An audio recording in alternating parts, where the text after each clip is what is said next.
दोस्तों नमस्कार, स्वागत है आप सभी का एक फिर से। अगर आप अपनी लाइफ में कुछ नया सीखना चाहते हैं तो चैनल को सब्सक्राइब जरूर करिएगा। दोस्तों, मकर संक्रांति को सूर्य के संक्रमण का त्योहार माना जाता है। पौष मास में जब सूर्य धनु राशि से मकर राशि में प्रवेश करते हैं उस काल विशेष को ही संक्रांति कहते हैं।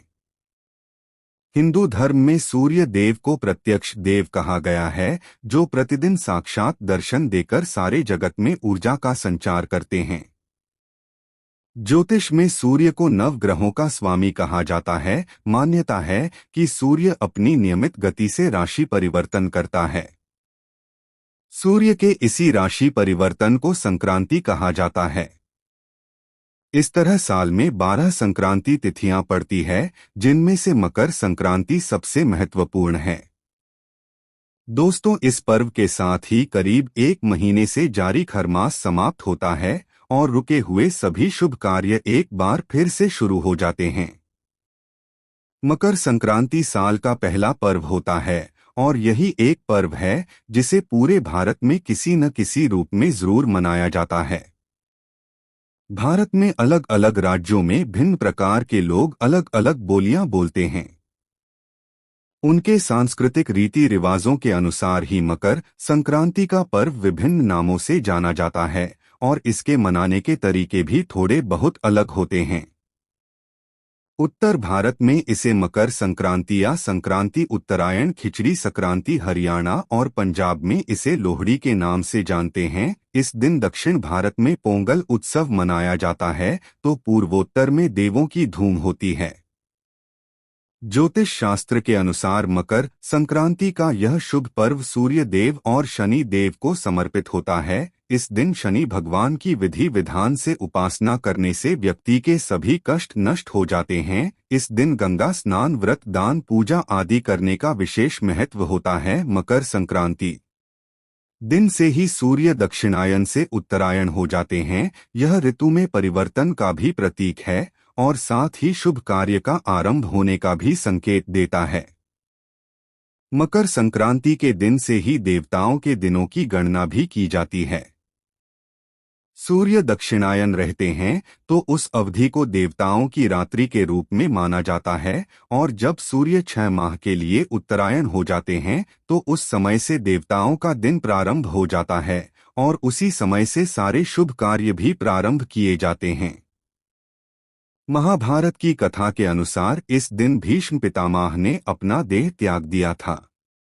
उत्तरायण में शरीर त्यागने वाले व्यक्ति की आत्मा को मोक्ष की प्राप्ति होती है, इसलिए भीष्म ने मोक्ष पाने के लिए सूर्य के उत्तरायण होने के पश्चात अपने शरीर को त्यागा था। दोस्तों, इस बार मकर संक्रांति 14 जनवरी की जगह 15 जनवरी को मनाया जाएगा। ज्योतिष शास्त्र के अनुसार जब सूर्य मकर राशि में प्रवेश करते हैं तब मकर संक्रांति का त्योहार मनाया जाता है। इसी दिन से सूर्य उत्तरायण हो जाता है। शास्त्रों में उत्तरायण की अवधि को देवताओं का अध्ययन तथा दक्षिणायन को देवताओं की रात कहा गया है। ज्योतिष के अनुसार इस बार मकर संक्रांति के दिन रवि योग का निर्माण हो रहा है। रवि योग सुबह 7:15 से सुबह 8:07 तक है। रवि योग का निर्माण तब होता है जब चंद्रमा करना शत्रु सूर्य के नक्षत्र से चौथे, छठे व 9वें और 10वें, 13वें या 20वें में होता है। कुंडली में रवि योग के कारण व्यक्ति का मान सम्मान और प्रभाव बढ़ता है, वह उच्च पद प्राप्त कर सकता है। दोस्तों, व्यक्ति दान और सहयोग भी करता है। रवि योग सभी दोषों को नष्ट करता है। इस योग में आप जो भी कार्य करते हैं उसका शुभ फल प्राप्त होता है। खासकर इस दिन स्नान, दान, तप, जप, श्राद्ध तथा अनुष्ठान आदि का अत्यधिक महत्व है। कहते हैं कि इस अवसर पर किया गया दान 100 गुना हो प्राप्त होता है। इस दिन घी व कंबल का दान का भी विशेष महत्व है। इसका दान करने वाला संपूर्ण भोगों को भोग कर मोक्ष को प्राप्त होता है।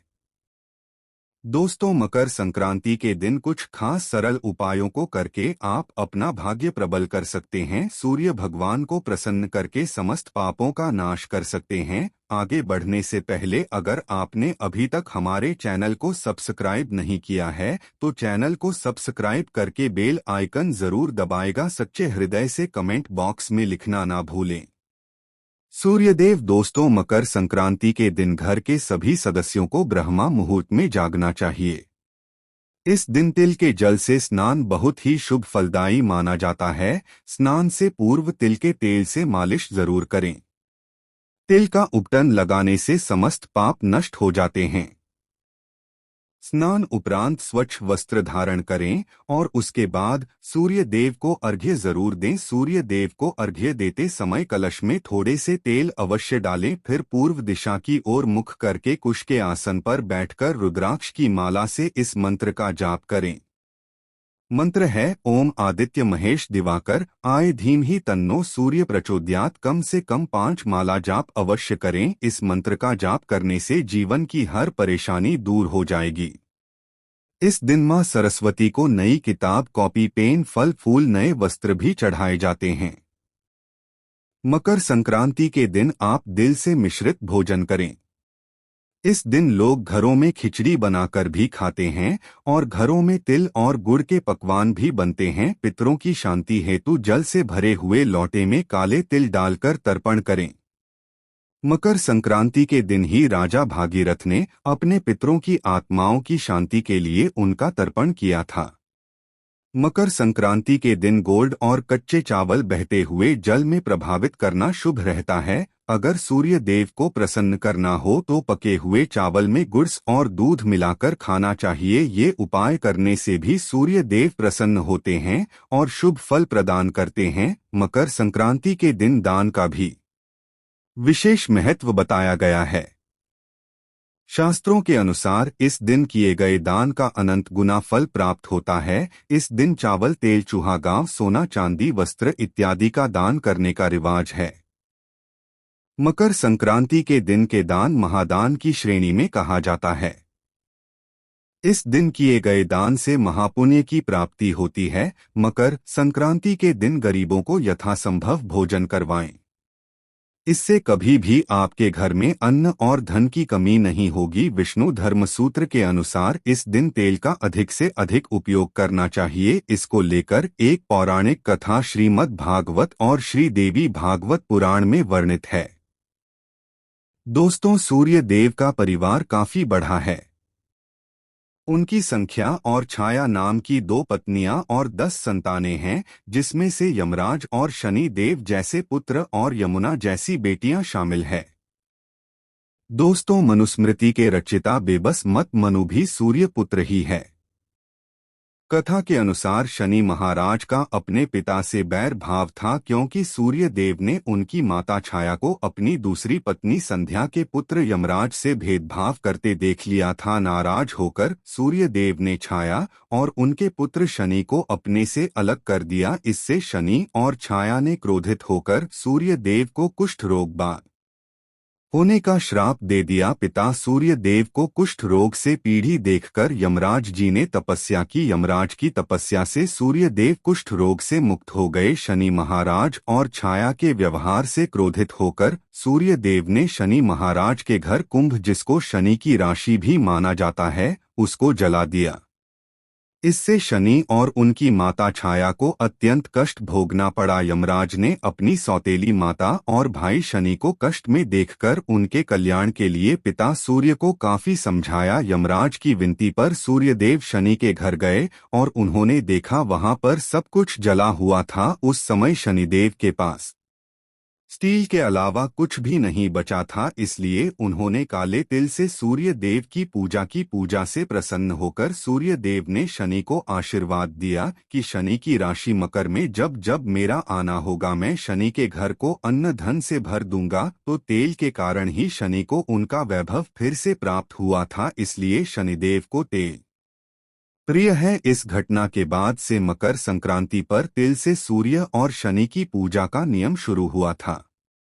दोस्तों, शनिदेव की पूजा से प्रसन्न होकर सूर्य देव ने शनि महाराज को आशीर्वाद दिया कि जो भी व्यक्ति मकर संक्रांति के दिन काले तिल से सूर्य की पूजा करेगा उसके सभी प्रकार के कष्ट दूर हो जाएंगे। और यह भी माना जाता है कि इस दिन तिल से सूर्य की पूजा करने से मनुष्य को आरोग्य और सुख की प्राप्ति होती है तथा शनि के अशुभ प्रभाव भी दूर होते हैं।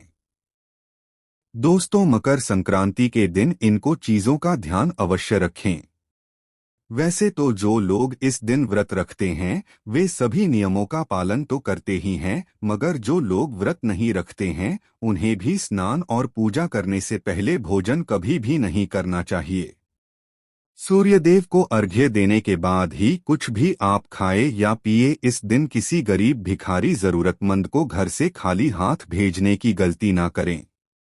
मकर संक्रांति पर गरीब जरूरतमंद को कंबल का दान भी बहुत ही शुभ माना जाता है। इससे राहु के अशुभ प्रभाव भी दूर हो जाते हैं। इस दिन सात्विकता बनाए रखें, क्रोध न करें, क्लेश कला है ना होने दें, किसी को अपशब्द न कहें, झूठ न बोले, बड़ों का आदर करें, किसी भी गरीब का, किसी कमजोर का, गाय आदि पशुओं का अनादर न करें। इस दिन सात्विक भोजन ही करें, लहसुन प्याज ना खाएं, मांस मछली मदिरा आदि से दूर रहें।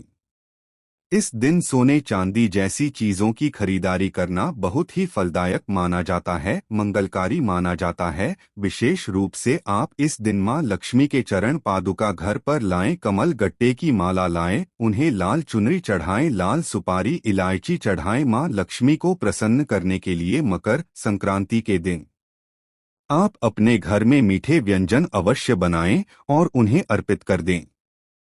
ऐसी कुछ खाने की खास चीजें जो आप मां को अर्पण करते हैं और प्रसाद स्वरूप परिवार के साथ अगर ग्रहण करते हैं तो मां लक्ष्मी प्रसन्न होकर धन की वर्षा करती है। दोस्तों, अब यह बात तो सर्व शुद्ध है कि मकर संक्रांति के दिन तिल और गुड़ के लड्डू बनाए जाते हैं, देवी मां को अर्पित किए जाते हैं और रिश्तेदारों में बांटे जाते हैं।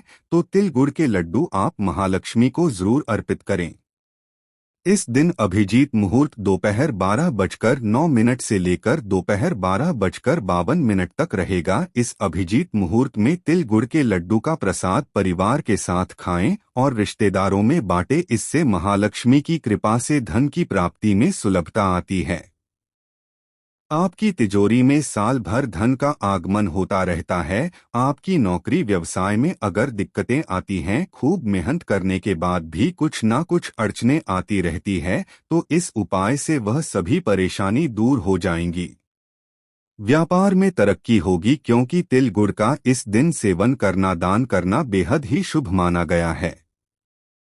दूसरा व्यंजन है खिचड़ी। मकर संक्रांति के दिन चावल और उड़द की दाल की खिचड़ी बनाई जाती है। इस दिन खिचड़ी का दान करना बहुत ही पुण्य फलदायी माना गया है। इस दिन आप कुछ करें या ना करें, खिचड़ी का दान अवश्य कर दें। इस खिचड़ी का भगवान सूर्य को भोग लगाएं और गरीब जरूरतमंद लोगों में इस खिचड़ी को वितरित करें। घर आए मेहमानों के साथ, परिवार के साथ इसे ग्रहण करें। खिचड़ी बहुत ही लाभदायक और शुभकारी मानी जाती है। मकर संक्रांति के दिन खिचड़ी खाने से आपकी समस्त मनोकामनाएं पूरी होंगी। इससे माता लक्ष्मी जी बहुत जल्दी प्रसन्न होती है। अगर माता लक्ष्मी को प्रसन्न करना है तो मकर संक्रांति के दिन खिचड़ी जरूर खाएं और दान भी करें।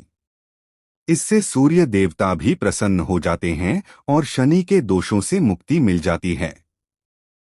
मकर संक्रांति के दिन महालक्ष्मी को प्रसन्न करने के लिए केला और अंगूर जरूर अर्पित करें, प्रसाद स्वरूप इसे ग्रहण करें और मेहमानों को भी खिलाएं। अगर परिवार का कोई सदस्य लंबे समय से बीमार चल रहा है तो उसे संक्रांति के दिन अभिजीत मुहूर्त के समय इन फलों का प्रसाद जरूर खिलाएं। काफी ज्यादा हद तक बीमारी से राहत मिल जाती है। अपने पितरों देवों को प्रसन्न करने हेतु आप इस दिन उनके नाम से पूजा स्थल पर केला जरूर अर्पित करें। इससे पितृदेव प्रसन्न होते हैं, पितृदोष में कमी आ जाती है। दोस्तों, अगली चीज, इसको खाने से घर में सदैव मां लक्ष्मी जी वास करती है और वो है नमक। वैसे तो आप खिचड़ी में चावल और उड़द की दाल के साथ घी और नमक का प्रयोग तो करेंगे ही, लेकिन मकर संक्रांति के दिन आपको थोड़ा सा नमक अभिजीत मुहूर्त में जरूर खा लेना चाहिए। तो हाथ में थोड़ा सा नमक लें और इसे खा लें, और इससे आपके ऊपर माता लक्ष्मी जी की कृपा सदैव बनी रहेगी। घर में धन धान्य की कमी कभी नहीं होगी। नौकरी व्यवसाय में अच्छे लाभ होंगे। धन के नए स्रोत बढ़ेंगे। आश्चर्यजनक रूप से अचानक आपको धन लाभ होगा। आपके कार्य भिन्न तरीके से पूर्ण होंगे। इस दिन नमक का सेवन बहुत ही शुभ फलदायक होता है, इसलिए नमक का सेवन हर हाल में करें। दोस्तों, पांचवी चीज जो बहुत ही लाभदायक होती है और वह है शकरकंद। मकर संक्रांति के दिन महालक्ष्मी को शकरकंद का भोग जरूर लगाएं, फिर इसे स्वयं खाएं और अपने घर के पूरे सदस्य को खिलाएं। शकरकंद खाने से आपके घर में माता लक्ष्मी का आगमन हो जाता है। इस दिन शकरकंद आना बहुत ही लाभकारी होता है। इससे धन धान्य में कभी नहीं आती कमी, संपन्नता आती है। सदैव घर में सदैव सुख समृद्धि बनी रहती है। दोस्तों, इन सब के साथ ही इस दिन चना, मूंगफली, बेल का फल, अमरूद इत्यादि का सेवन और दान भी शुभ फलदायी माना जाता है। मकर संक्रांति के दिन पूजा स्थान के साथ ही अपने मुख्य द्वार पर दीपक अवश्य जलाएं और इन चीजों का ध्यान अवश्य रखें। महिलाओं को मकर संक्रांति के दिन बाल नहीं धोने चाहिए और यह प्रेम और सद्भावना का पर्व है, तो गलती से भी क्रोध न करें। इससे आपका मन भी खुश रहेगा और सकारात्मक ऊर्जा भी आएगी। इस दिन चाहे घर के अंदर या बाहर पेड़ों की कटाई छटाई नहीं करना चाहिए।